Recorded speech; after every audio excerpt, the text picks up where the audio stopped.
40 days after Jesus was born, he was presented in the temple of God in Jerusalem.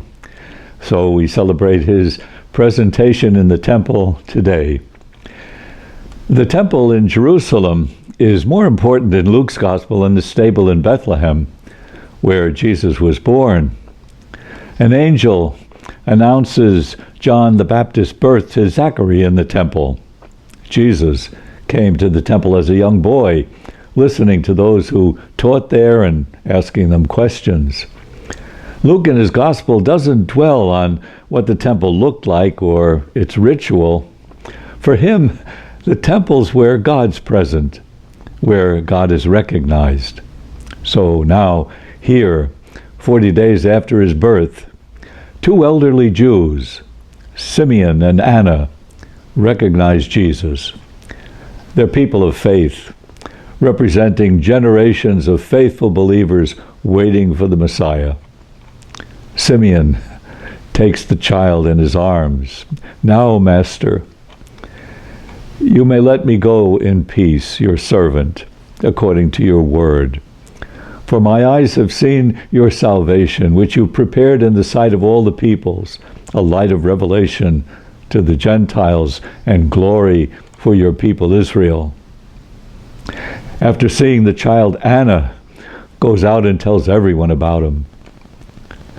Luke's gospel describes afterwards the rejection of Jesus by his neighbors at Nazareth, people who saw him all the time but didn't recognize him. And here in the temple, Simeon and Anna, two people of faith, waiting for years, recognize him. The long wait hasn't dulled their eyes. In fact, it's made them sharper. They see salvation in this little child, a light of revelation to the Gentiles and the glory of your people Israel. It's true, though, isn't it, that waiting can dull our eyes.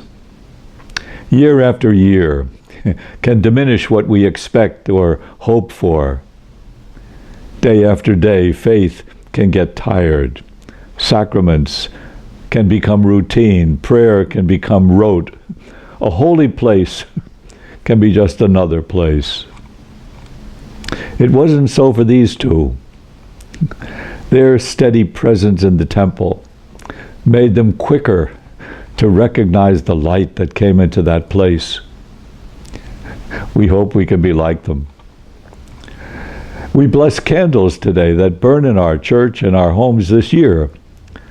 And we pray that our church and the places where we live may never be dark, but places where the light of Christ burns and makes bright, where we recognize him, where we recognize his will for us, where we recognize his will for our world.